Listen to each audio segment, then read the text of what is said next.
Bismillah ar-Rahman ar-Rahim. Let us continue with our tafsir of Surah Aal-Imraan bihawlillahi wa quwwatih. We are on ayah number 59. قال الله تعالى إن مثل عيسى عند الله كمثل آدم خلقه من تراب ثم قال له كن فيكون. He says the mathal, or the parable, or you could even say description, of Isa with Allah, meaning as far as Allah is concerned, the parable of Isa is just like Adam. He created Adam from turab, which means dust, and then he said to it, be, and he is. The reason for this parable is to refute the claims of the Christians that Isa alayhi salam is the son of Allah.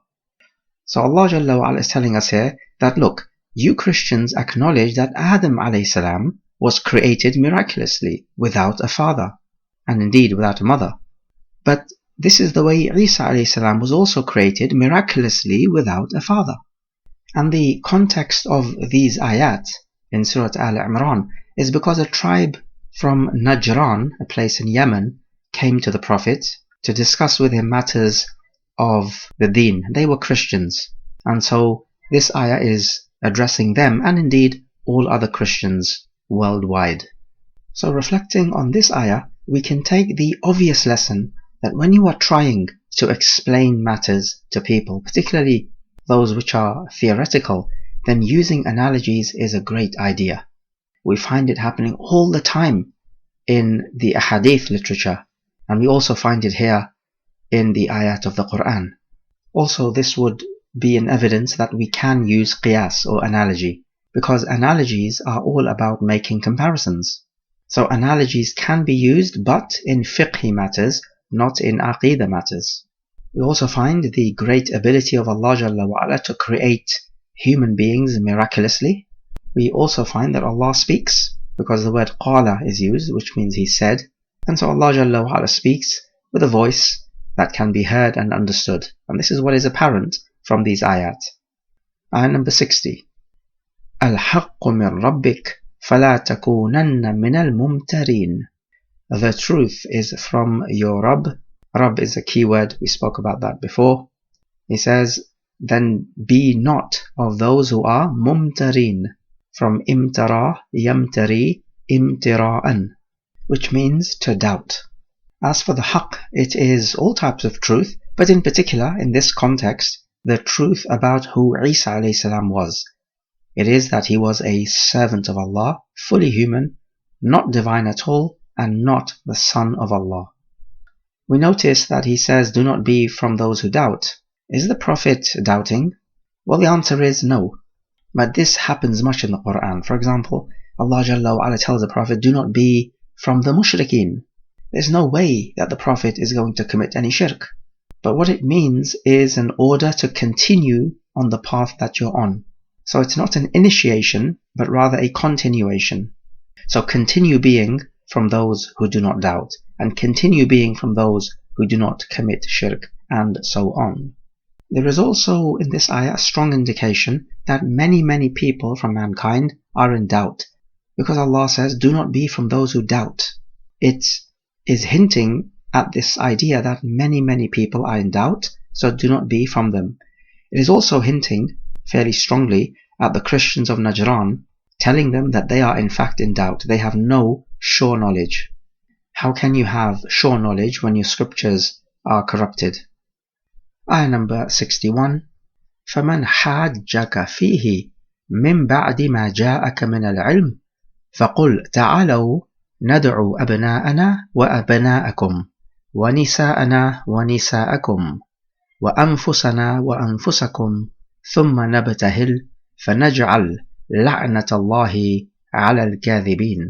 So as for the vocabulary, he says, whoever حَاجَّكَ, this is from the verb حَاجَّ يُحَاجُّ مُحَاجَّةً. This means to dispute. Hujjah is an evidence. So both parties are bringing their evidence to overcome their adversary. So we can say disputes or debates. He says, if that's the case, then tell them, O Prophet, ta'alaw, come. Meaning now we are going to get serious and end this debate once and for all. How so? He is told, call our children and our women, and ourselves. So both the Christians will call their people, and the Muslims will call their people. And then they are going to nabtahil, from ibtahala yabtahilu, ibtihal. This means to invoke or call upon in earnest. So tadarru. When you're not just calling or making dua to Allah, but you're doing it with urgency. The root of this verb is bahlatun, which means la'na, curse. So it is used to send a curse on someone, which means to make dua against them that evil should befall them. This is a curse. That's the origin of this word. However, it has come to mean making dua in earnest, even if it is not sending curses. He says, then we will send the curse of Allah upon the kathibin, the liars, because somebody is speaking falsehood. Either the Christians are or the Muslims are. So what they're going to do is that they're going to say, "Oh Allah, send your curse on the one amongst us who is lying." And as we've said before, the curse of Allah simply means when Allah removes you from His mercy or banishes you from His mercy. What the narrations say in this case, the Prophet came with Ali, Fatima, and his two grandsons, Al-Hassan and Al-Hussein, radiallahu anhum, and he told his family, when I make dua, you say Ameen. So one person is going to make dua, and the others, which is the family of the da'i, dua maker, are going to say Ameen. And so it will count as everyone saying their dua. And surprise, surprise, the Christians were in doubt. They said that if this man is actually a prophet, then anyone who makes mubahala against a prophet can never succeed. They will be destroyed. So they refused to make mubahala, but they asked the Prophet to send from his companions one person who will judge between them in their financial matters.